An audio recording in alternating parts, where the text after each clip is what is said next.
Hi, I'm Katie. I'm the owner of Harmonious Renewal. I am coming to you from the park today where it is both windy and noisy, so I apologize. We had a bridge down the road closed last week because of the remnants of the hurricane that came through, and there's a lot of extra traffic going up and down our street, particularly trucks. So I'm sorry, it's a little noisier than I wanted, but I don't have an indoor space to tape this today, so this is what we got. I want to talk to you about the environment and your health and how the two are completely intertwined. And I just want to say to start off that if you are in a place where you're dealing with trauma or grief or illness or COVID or any situation where you are just trying to get through the day or the week or the month, this is not the place for you to start. You do not need to listen to this today. Turn it off, go take care of yourself, and put this off for another day, and that's all right. I always tell people that you get to a certain point in your healing journey where you're ready to start thinking about the bigger picture stuff, but not everyone's there yet, and that's okay. If you are there, then I want to talk to you a little bit about something you probably are aware of, how your health affects the environment and the environment affects your health. I think if you're not aware of this, you must be on some level, right? It's everywhere. There's so many things we're coming to understand about how we're affected by the world around us and how what we do affects the world and the health of the environment. There are people out there who are actively denying this and trying to ignore it. I don't know why. It's not helpful to them. It's not helpful to their families. It's actually actively hurting themselves and others, but there are people who are doing that for some reason. Which is completely frustrating for people like me who are trying to make a difference in this way, but this is what we're working with again. So one thing we have really come to understand is that the Earth is a closed loop system. We might send a little bit of our system out into outer space. We might get a little bit of input now and then, but for the most part, we're a closed loop system, so that whatever we create here on Earth stays here on Earth. So if we're creating forever chemicals, if we're creating plastics that don't degrade, if we are tearing apart natural resources that cannot be replenished or renewed, there's not a whole lot we can do about that. We have to deal with that. That stuff is staying here. It's not going anywhere.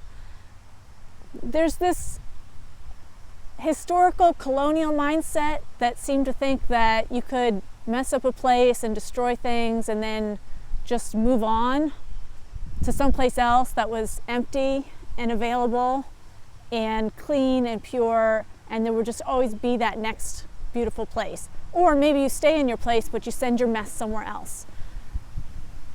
We are to the point where that's not possible anymore. There are more people than there is space on this earth. We've covered pretty much everything.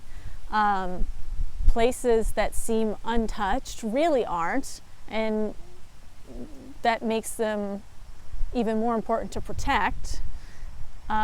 So we've stuck in this old mindset that we're just going to keep sending our mess somewhere else, or we're just going to keep moving to the next place that's somehow cleaner than where we were, in the hopes that repeating the pattern will somehow have a different outcome. It doesn't make any sense. At some point we need to stop and deal with the fact that we've messed things up pretty well around here. And even if you live in a nice place, in a nice house, in a nice neighborhood, that mess that you're sending elsewhere that we're creating in the earth does affect you. It's a closed loop system. It's not going anywhere. So when there are major dust storms in Africa, that dust can get lifted and sent across the ocean and end up here on the east coast of the United States. You think it's just dust coming over? I mean, chemicals are coming over. All kinds of things are coming over. You're seeing a lot. Here's a really specific example. You're seeing a lot about toxic algae blooms, brain-eating amoebas in different waterways around the world.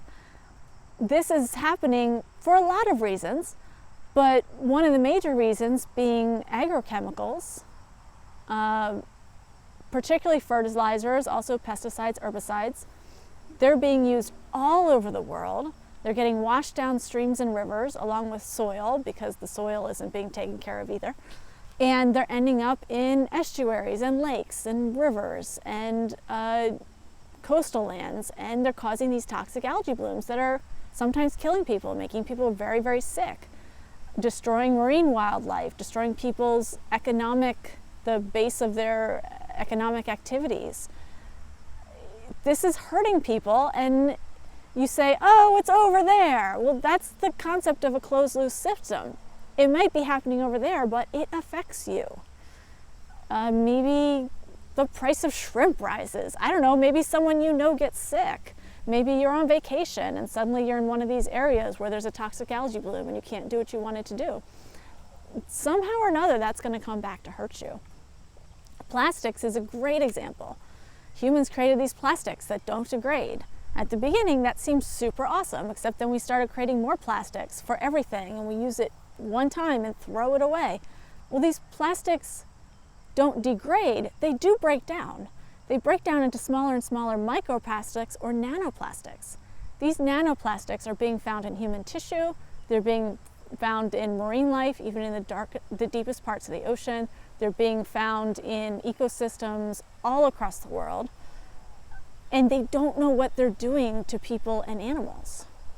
So they're not sure these could be completely inert and passing through our bodies and doing nothing, or they could be causing irritation that turns into cancer, or they could be accumulating toxins so that you're taking in a plastic with a whole bunch of toxins attached to it.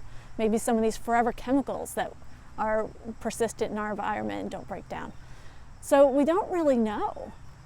So these plastics that we're all buying, we're all part of this system. I try really hard not to buy plastic, and I still do. These plastics are not going away. They're not degrading. So we're creating these substances, we as humans have created these substances that are being taken out of the normal ecological systems, and that has repercussions. Now, I mentioned there's a lot of colonialism behind this, there's a lot of history, there's a lot of inherent racism, even today. The Keystone XL pipeline has been a project I've been following for a long time and have supported I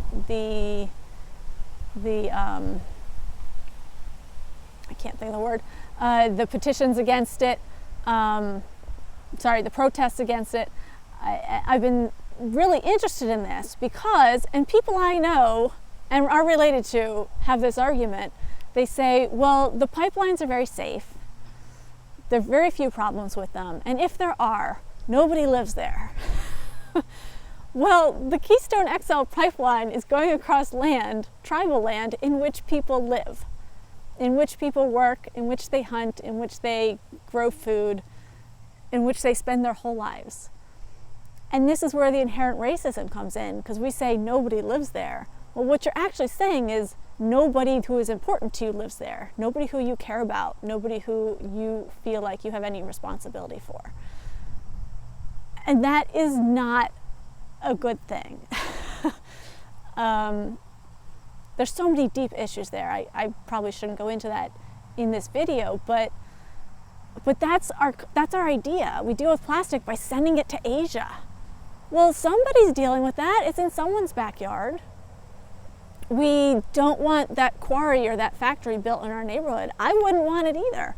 But the fact is, if they're going to build it somewhere, then it's going to end up in somebody's backyard. Somebody's health is going to be affected, which in turn is going to affect insurance systems, which is going to affect taxes, it's going to affect all kinds of things. So somehow or another, economically, physically, emotionally, morally, that is going to turn back to you. So this taking care of others, taking care of the environment, eventually is going to affect you. Well, how do you influence this system? Well, obviously in what you purchase and how you live, in what you support, in what you feel is important. These are all decisions that you make that affect the environment, that affect you, that affect other people. It's a closed loop system. There's no way out of this. So if you get to a certain point in your healing journey where you are feeling better, then I believe you have the responsibility to start thinking about these larger issues, because you, in taking care of your responsibility and taking care of the environment, you're also taking care of your own health, but you're taking care of those people who are unable to make some of those decisions for themselves right now. So I started the video by saying, if you're too sick to deal with this right now, it's okay. Those of us who are not too sick, who are ready to deal with it, we'll start taking care of it for you. So that's where I believe we are all connected, through ecological systems, through our individual choices, through what we put out into the world, through what we support, through what we allow to happen, that we take care of everyone else, because everyone else affects us, the environment affects us, and we in turn turn back and take care of them. So it's this system that you may not see direct repercussions from. You may not see it in 1 year, you may not see it in 10 years, but it's there. And it's not going away. And trying to ignore it or deny it is just pushing the problem down the road, which is why I've been seeing a whole bunch of news articles this week about how young people are having massive amounts of stress and anxiety over climate change. Well, yeah, they see this coming down the road. My grandfather's generation has definitely pushed it down. I see my parents' generation starting to take some ownership of it. I feel like my generation is finally starting to step up. More and more of us are getting interested in sustainable solutions and ecology and things like that. So, of course they have stress. We've known about this stuff for years, and people keep pushing it off, and the kids today are aware enough to know they're the ones that are going to have to deal with this. So if you're at a place where you can start thinking about these issues, please do. Please do it for the people who can't. Please do it for our kids. Please do it for us. Please do it for me and the people who are too sick to deal with it. And I have information on my website. I have information on my Pinterest account where you can start to think through these issues, start to get involved in sustainable solutions. And I hope you do. I hope you're at the point in your healing journey where you can deal with that, because it's not going away. It's all here, it's staying here, and the system is closed. The only solution that's going to come is going to come from inside the system, which is us. So, there are good solutions. I'll leave you with a happy note. There are solutions out there. Please start looking for them. Please be aware. And you can find me on Facebook at Harmonious Renewal. You can find me on Pinterest at Harmonious Renewal. You can find me on the web at harmoniousrenewal.com. I'm sorry this was a little rambly with a lot of ums. This is like my 8th take on this video because of all the noise and distractions. So it's going to be what it is today. So take care. Have a great week. I'll talk to you again soon.